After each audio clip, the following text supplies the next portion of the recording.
नमस्कार, मैं नीरज पारिक आप सभी के साथ। अमेरिकी राष्ट्रपति डोनाल्ड ट्रंप फिर से एक्सपोज हो चुके हैं और उन्होंने दिखा दिया है कि अमेरिका या यूएस की जो वास्तविक नीयत है वो सिर्फ उसके लालच पे टिकी होती है। बाकी सब बहाने बनाए जाते हैं और दूसरे देशों के ऊपर हमले करके वहां के रिसोर्सेस को कब्जे में लिया जाता है। अब अमेरिका जिस चाल में चला था, क्योंकि अली खामेनेई की हत्या के बाद में अमेरिका और इजराइल ये सोच रहे थे कि ठीक है, हमारा काम यहां आसान हो चुका है, अब जिस टारगेट के लिए हम यहां आए हैं वो हमने पूरा कर लिया है। समस्याओं ने कई रूप धारण किए। सबसे पहले जिस तरीके से ईरान ने रिटेलिएट किया और आसपास के 11 देशों के अंदर हर उस जगह पे हमले बोल दिए जहां पे अमेरिकन इंटरेस्ट, शब्द को पकड़िएगा, अमेरिकन इंटरेस्ट छुपे हुए थे, फिर वो चाहे कोई स्ट्रेटेजिक लोकेशन हो या नहीं हो, ताबड़तोड़ हमले किए गए। जिस जगह हर उस संभावना को नष्ट करने का काम किया गया जो लगता था कि अमेरिका के साथ में ये चाटुकार हो सकते हैं। इस समस्या से जूझते जूझते इनका पैर दूसरी तरफ पड़ गया। अली खामेनेई यानी जो सुप्रीम लीडर हुआ करते थे, उनकी हत्या के बाद एक खाली जो स्थान था कि नया सुप्रीम लीडर कौन होगा, उसमें कुछ नाम चल रहे थे और अमेरिका इस बात पे अड़ा हुआ था कि सुप्रीम लीडर जैसा कोई कॉन्सेप्ट होगा ही नहीं। होगा तो सिर्फ यहां एक नई सत्ता बैठेगी, नई सत्ता हमारे हिसाब से चलेगी। अब साहब होता क्या है, उसी काम को पूरा करने के लिए असेंबली ऑफ एक्सपर्ट्स की जो कमिटी होती है, जो नया सुप्रीम लीडर चुनती है, जिसमें 88 धर्मगुरु उसके अंदर स्थान ग्रहण करते हैं, उस बिल्डिंग को ही नेस्तनाबूद कर दिया गया। लेकिन ये काम, ये एक्शन भी यूएस और इजराइल की स्ट्राइक में तबाह हुई ये बिल्डिंग से भी कुछ फर्क नहीं पड़ा। हुआ यहां पे ये कि जब ये स्ट्राइक किए गए तो उससे ये संदेश देना चाह रहे थे अमेरिका कि आप अब नए सुप्रीम लीडर के सपने को छोड़ दीजिए, जो अमेरिका चाहेगा वो होगा।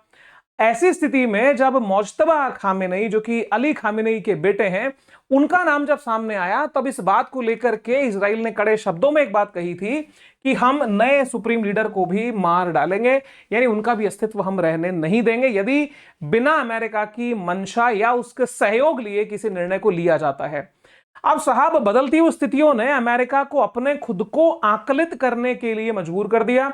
अमेरिका फिर से खुद को देख रहा है कि आखिर में वो आ गया 2 कदम आगे, तो कहीं गलती तो नहीं हुई। लेकिन साहब, सच बात यह है कि रास्ते ट्रंप बदलेंगे। जिस उद्देश्य के लिए गए हैं उस उद्देश्य को ये पाएंगे। अब वो उद्देश्य है क्या जिसके लिए रास्ते बदले जा रहे हैं? उद्देश्य के बारे में चर्चा करते हैं। पहले चीजों को समझिए। जैसे ही चीजों में परिवर्तन आया, यहां पे एक स्टेटमेंट ट्रंप की तरफ से आता है कि जो भी फर्दर हम एक्शन लेंगे, जो निर्णय लिया जाएगा, वो हम दोनों देश यानी इजराइल और अमेरिका सहमति से हम काम करेंगे। यहां से जब आगे बढ़ते हैं तब क्या होता है, ट्रंप का एक बदला हुआ स्टेटमेंट देखने में आता है। बदला हुआ स्टेटमेंट यह था कि नया सुप्रीम लीडर हमारी चॉइस से बनना चाहिए। अब यहां से एक एक तार को जोड़ने की कोशिश करिएगा सर, क्योंकि आगे आने वाली खबरों के अंदर वो चीजें सारी जुड़ जाएंगी और महसूस हो जाएगा कि कैसे धागे का एक सिरा पकड़ करके पूरे कपड़े को उतारा जा सकता है। ये शुरुआत होती है यहां से कि जैसे इन्होंने स्विच लिया, हमने कहा कि उनका एक टारगेट है, उस टारगेट को पूरा करने के लिए अलग अलग रास्ते हैं। उसी टारगेट को लेकर एक रास्ता सोचा था कि अपना लीडर होगा, सब कुछ हम कर लेंगे। अब जब नहीं पार पड़ रही इनकी, नई चीजें इनसे सेट हो रही है, तो अब इन्होंने क्या काम बोला है कि जी अब सुप्रीम लीडर हमारी चॉइस का होना चाहिए। यहां तक कि इन्होंने बात कही। लेकिन खबर जो थी वो अमेरिका के छाती पे सांप लौटने वाली खबर आ गई कि Iran defies Trump, names Khamenei's son Mojtaba as the new supreme leader. Mojtaba Ali Khamenei जो है वो नए सुप्रीम लीडर घोषित कर दिए गए। उन सारी स्थितियों के बावजूद ईरान ने इस एक्शन को ले लिया। कहा कि भैया तुम्हारी हमें जरूरत नहीं है, तुम तुम्हारे घर में कहो कि तुम्हें क्या करना है, तुम्हारी गवर्नमेंट तुम चलाओ, हमारी गवर्नमेंट हम चलाएंगे, तुम्हारे दबाव में हम रहने वाले नहीं है। यह स्थिति अमेरिका के सामने आके खड़ी हो गई।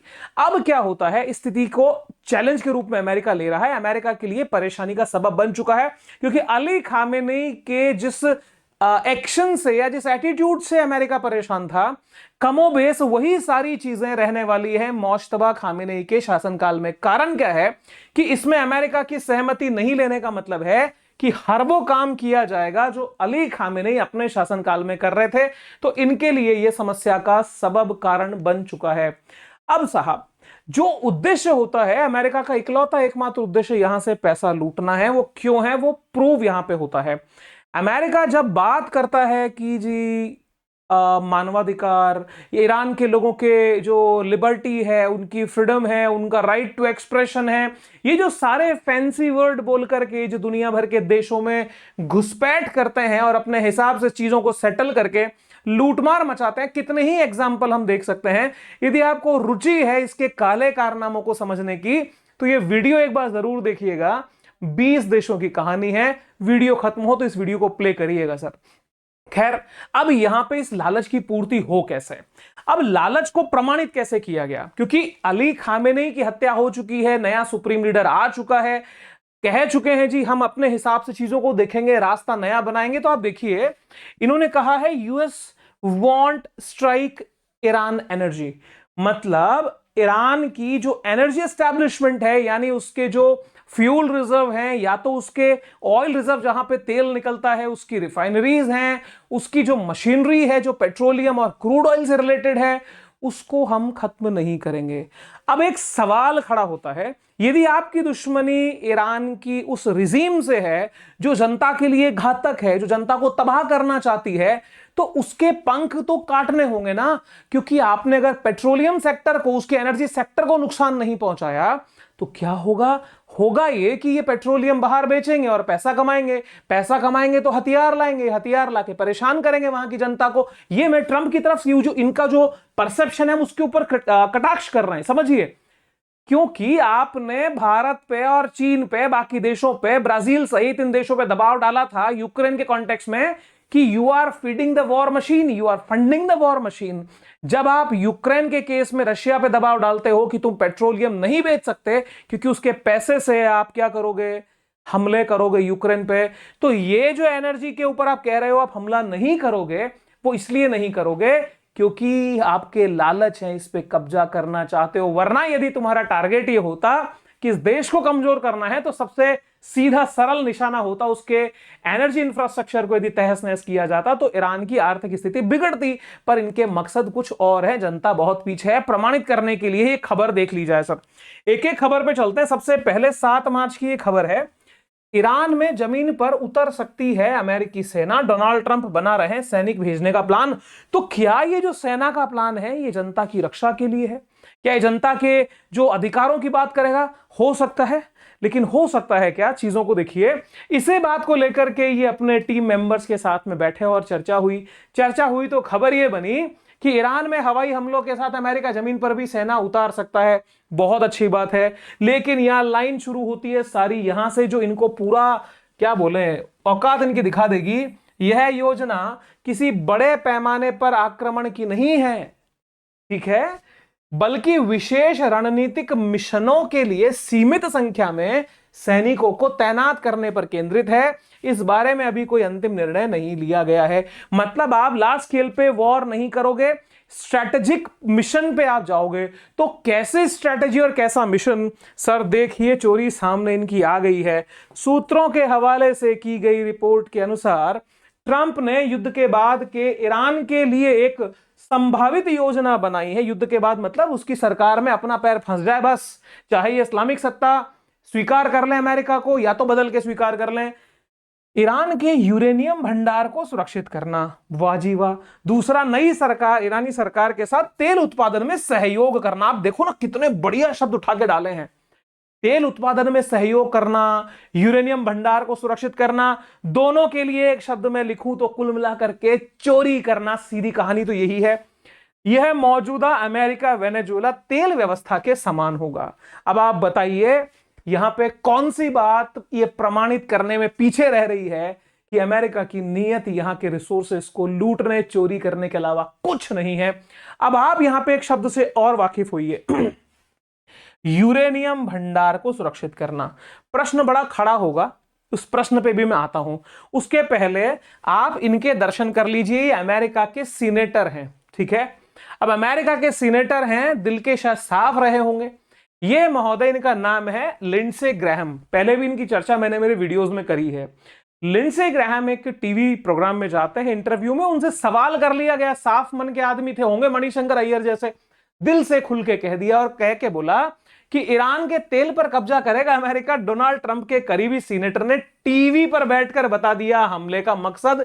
खबर है 9 मार्च की, 7 मार्च के बाद 9 मार्च मतलब आज की खबर, 9 तारीख की खबर है। अब कुल मिलाकर के हमले का सामना करे ईरान की ओर से। लगातार कहा गया कि इस युद्ध का मकसद उसके संसाधनों पर कब्जा है। यह बात प्रमाणित हो गई, ईरान सही कह रहा था कि मेरे रिसोर्सेज को लूटना चाहते हैं। तो लिंडसे ग्राहम की बात में ठप्पा लगा दिया। पहले ये लोग कह ही रहे हैं कि हम यहां से लिमिटेड स्ट्राइक वगैरह करेंगे। तो साहब यहां का यूरेनियम अमेरिका को चाहिए, यहां का पेट्रोलियम अमेरिका को चाहिए, और एक कमांडो ऑपरेशन चलाने पर भी विचार ये ईरान के ऊपर अमेरिका और इजराइल कर रहे हैं।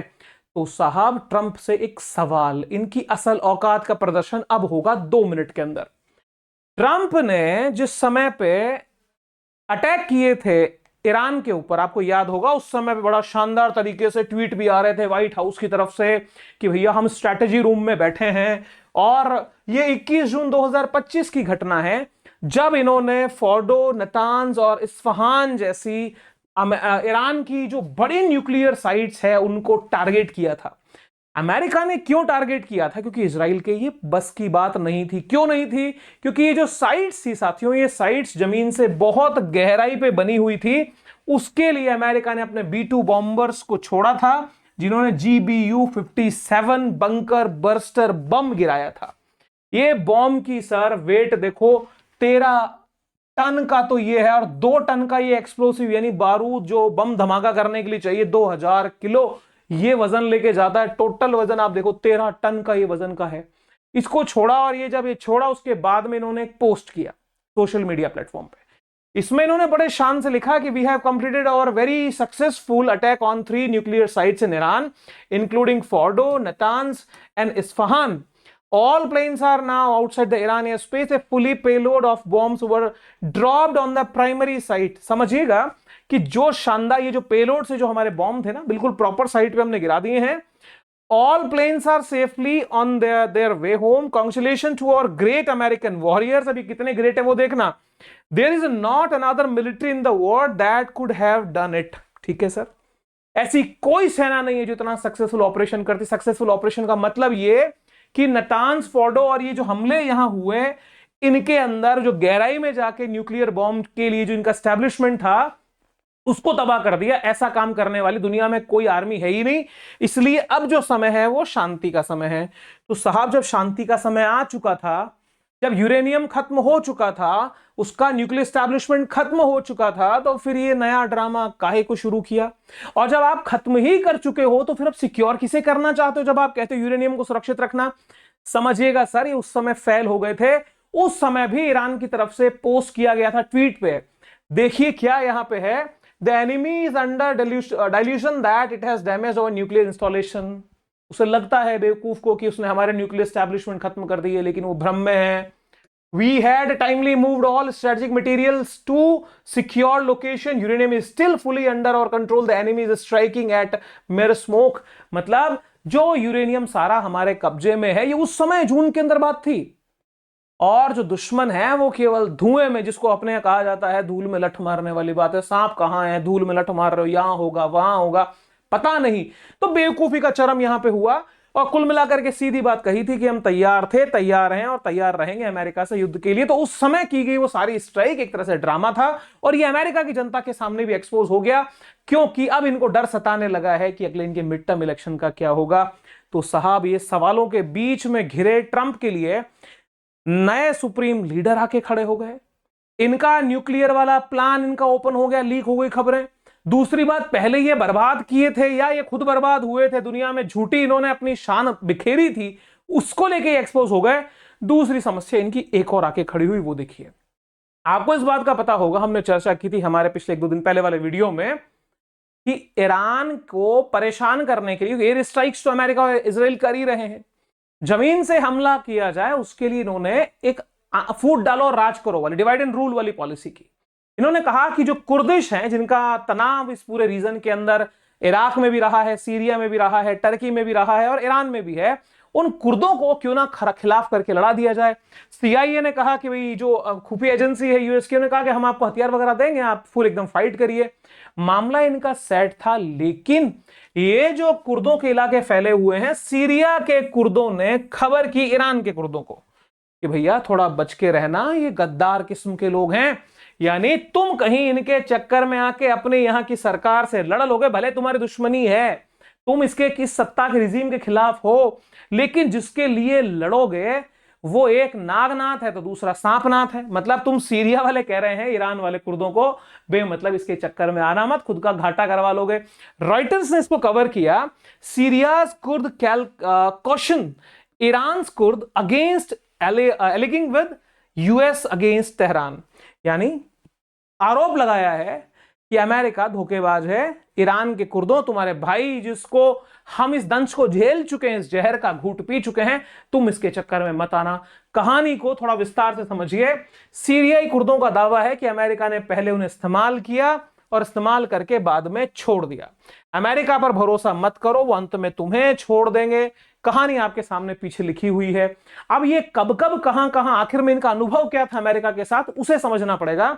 तो आप ये देखिए कि सीरिया के अंदर जिस समय पे आइसिस का चरम आया था, आइसिस से अमेरिका परेशान हुआ था, और आइसिस जो कि है Islamic states in Syria and Iraq, तो आईएस तो इराक और सीरिया के अंदर जब ये फैला तो इसकी जड़ में भी अमेरिका ही है, क्योंकि उस समय की सीरिया की स्टैब्लिश सत्ता से वहां पे जो इन्होंने केमिकल वॉर जो वेपन्स के बहाने से ये घुसे और वहां की सत्ता को गिरा करके कब्जा करने की कोशिश की, तो सत्ता पे कब्जा होगा कैसे? इन्होंने फंडिंग करी आतंकवादी संगठनों को और आइसिस खड़ा हुआ। आइसिस खड़ा होकर के वहां की सत्ता गिरती है। लेकिन जब आइसिस खुद अमेरिका के कंट्रोल से बाहर हो गया तो अमेरिका ने फिर से वहां पे एक नया खेल खेला, कुर्दों को फ्रंट में किया, एक डेमोक्रेटिक गवर्नमेंट बनाने के लिए वहां की एक पार्टी को खड़ा किया। मामला चला, कुर्दों से बड़ी शहादत ली गई, कुर्दों से सहारा लिया गया, कुर्दों ने फाइट की आइसिस के अगेंस्ट में और इनको बहुत हद तक नियंत्रित किया, बहुत सारी जगह अपने कब्जे में ली। अमेरिका ने कहा कि ये जगह तुम्हारी रहेगी, तुम्हारे को ये ऑटोनोमस रीजन के रूप में दिया जाएगा, सरकार सीरिया की चलेगी लेकिन तुम्हारे कुछ स्पेशल राइट्स होंगे। लेकिन जैसे ही मामला सेट हुआ, ट्रंप ने एक ऐसे व्यक्ति जिसको जो एक समय तक ट्रंप ने आतंकवादी टेररिस्ट घोषित किया था, उसको वहां का राष्ट्रपति जब बन गया, कि राष्ट्रपति बनने का मतलब ट्यूनिंग मैच हो गई, वाइब्स मैच हो गए, लालच की पूर्ति का अश्योरेंस मिल गया, लगा रास्ता साफ है, माल यहां से उठाएंगे बढ़िया, तो इसको व्हाइट हाउस में बुलाया, सम्मानित किया, गले लगाया और उसके बाद में कहा कुर्दों को अब तुम जानो, तुम्हारा काम जाने। यहां की सरकार ने कुर्दों के ऑटोनॉमस रीजन में अपनी सेनाएं भेज दी और अमेरिका अपनी सेना लेकर रवाना हो गया। इस धोखे से ये कुर्द दुखी थे क्योंकि 2014 से 19 के बीच में एसडीएफ यानी सीरियन डेमोक्रेटिक फोर्सेस के साथ मिलकर कुर्दों ने फाइट की थी। अब उसके बाद में बड़े सारे बदलाव हुए और अंत में इनके हाथ में लगा धोखा। इसलिए इन्होंने कहा कि भाइयों चक्कर में मत आना, क्योंकि इनकी डिमांड जो है इस पूरे रीजन में कुर्दिस्तान नामक देश बनाने की है। कभी विशेष मौका होगा तो एक वीडियो इस पे जरूर बनाऊंगा कि कुर्दों का इतिहास क्या है और कैसे ये अपना देश बनते बनते इनका रह गया। एक संधि के तहत लगभग तय था ये हो जाएगा, लेकिन फिर एक नई संधि हुई और उसमें सारा मामला जो है वो बिखर गया। तो यहां पे अब कुर्द भी बैकफुट पे जा चुके हैं। कसर पूरी करने में रशिया कमी छोड़ नहीं रहा। रशिया ईरान को इंटेलिजेंस इनपुट्स दे रहा है, जिसके सहायता से अच्छी अच्छी जगह के ऊपर एक आंख बंद करके ईरान निशाना मार रहा है और जो क्लस्टर बम जो तबाही का खेल कर रहे हैं उससे इनके लाखों करोड़ों अरबों डॉलर हर दिन फूक रहे हैं। मुझे लगता नहीं कि बहुत दिनों तक ये इन सब चीजों को झेल पाएंगे। इनसे मतलब है यूएस की फोर्सेस, क्योंकि सर बहुत एक मच्छर को मारने के लिए आप बॉम्ब चला रहे हो, तोप चलानी पड़ रही, कितनी बड़ी बात है। अब यहां पे एंट्री आपको पता होगा कि चाइना के जो विदेश मंत्री हैं वेंग यी ने बहुत सारी बातें कही है। इन्होंने एक बात की भी जोर दिया है कि ब्रिक्स को मजबूत होना चाहिए, क्योंकि ब्रिक्स का हिस्सा ईरान भी है। नए जो सदस्य बने हैं उनमें ईरान भी आता है, तो हमें ब्रिक्स वाले देशों को यूनिटी में रखना पड़ेगा। और दूसरी बात, बड़े कठोर शब्दों में, China steps in to mediate US Israel Iran war, यानी उन्होंने कहा है कि हम मध्यस्थता करने को तैयार हैं। इनडायरेक्टली बहुत सारे देश अब इसमें पैर फंसा रहे हैं और चाहते हैं भी हर स्थिति में युद्ध रुकना चाहिए। अब यहां पर ये जो बवाल छिड़ा है इजराइल, माफ कीजिएगा, ईरान वर्सेस यूएस का, इसके पीछे अमेरिका अपने इंटरेस्ट लिए खड़ा है। अब देखना यह होगा कि बदलते परिवेश में अमेरिका गलियां बदल की क्या अपने उस ऑयल कैप्चर, यूरेनियम पे कब्जे के इस अंतिम लक्ष्य तक पहुंच पाता है या फिर इनकी वॉट लग जाती है। होगा वो सब आपके सामने आ जाएगा। आप इतना बताइएगा कि ये एनालिसिस आपको कैसा लगा। यदि पसंद आया है तो उत्साह जरूर बढ़ाइएगा कमेंट करके। आपका कमेंट हमारे लिए आशीर्वाद होता है। वीडियो को लाइक, शेयर एंड चैनल को सब्सक्राइब कीजिएगा। ऐसे ही अच्छे वीडियोस के लिए जुड़े रहें। और हां, हमारे चैनल के डिस्क्रिप्शन में आप जाके देखेंगे तो एक चैनल का लिंक और मिलेगा जो कि एक इकोनॉमिक्स से रिलेटेड यानी अर्थव्यवस्थाओं से संबंधित तो जो बहुत शानदार वीडियोस आपको वहां मिलेंगे। दुनिया में चल रही हलचल, उसका मार्केट, उसका आपकी पर्सनल लाइफ के उस फाइनेंस पे क्या इंपैक्ट आने वाला है, ऐसे टॉपिक वहां पे कवर किए जाएंगे। जरूर सब्सक्राइब कीजिएगा। Wish you very happy learning. See you soon. जय हिंद। Bye bye.